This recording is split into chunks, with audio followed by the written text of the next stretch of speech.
Google সমস্ত কোডারদের ১২টা বাজিয়ে দিল। কারণ এআই দিয়ে এখন অ্যাপস তৈরি করা যাবে এবং অ্যাপস গুগল প্লে স্টোরেও আপলোড করা যাবে।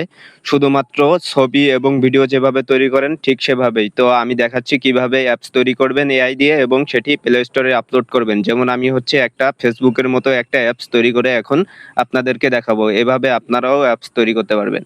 তো এআই দিয়ে অ্যাপস তৈরি করার জন্য গুগলে সার্চ করবেন গুগল এআই স্টুডিও এটা লেখে। এরপরে প্রথম যে ওয়েবসাইটটা আসবে সেটার ভিতরে প্রবেশ করবেন গুগল এআই স্টুডিও। তো এখন নতুন অ্যাপস তৈরি করার জন্য স্টার্ট বিল্ডিং এটাতে একটা ক্লিক করে দিবেন। এরপরে নিচে দেখতে পাচ্ছেন না বিল্ড অ্যান অ্যান্ড্রয়েড অ্যাপ, এখানে একটা ক্লিক করে দিবেন। ক্লিক করে দেওয়ার পরে এখানে ইংরেজিতে লিখে দিবেন আপনি কি ধরনের অ্যাপস তৈরি করতে চান। আমি হচ্ছে ফেসবুকের মতো করে একটি অ্যাপস তৈরি করতে চাই, সেজন্য এটা আমি লিখে দিলাম। এরপরে হচ্ছে এটা সেন্ড করে দিলাম। তো এটা সেন্ড করে দেওয়ার পরে গুগল এআই সমস্ত কিছু কিন্তু থিম এবং বাকি সমস্ত কিছু নিজেই তৈরি করে দিবে। দেখুন এরপরে এআই কিন্তু সমস্ত রকমের সমস্ত কাজগুলো কিন্তু নিজে করে দিতেছে এবং কোনো কিছুই করার দরকার নেই। এখন হচ্ছে অ্যাপসটি প্রিভিউ করব।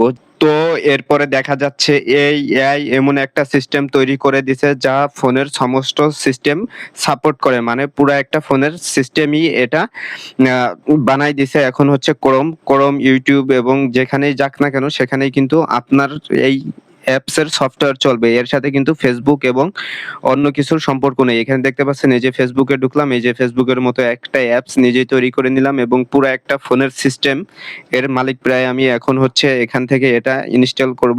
তো ইনস্টল করার জন্য এখান থেকে নিচের এই 3 ডটে ক্লিক করব। 3 ডটে ক্লিক করার পরে শেয়ার অপশনে যে ইমেইলে দিলে এটা চলে আসবে। এরপর হচ্ছে প্লে স্টোর। তো এরপরে প্লে স্টোরের জন্য এই যে সেটিংস দেখতে পাচ্ছেন, এর আগে হচ্ছে সমস্ত কিছু চেক করবেন। সমস্ত কিছু এখান থেকে চেক করে নেওয়ার পরে যদি অ্যাপসটা ঠিক থাকে তাহলে চ্যাট অপশনে যাবেন এবং হচ্ছে এখানে হচ্ছে নিউ ফিচার্স যদি অ্যাড করতে চান সেটা এখানে লিখবেন। এটা লিখে দেওয়ার পরে ওকে, ওকে দেওয়ার পরে এটা আবারও হচ্ছে সেন্ড করে দিবেন।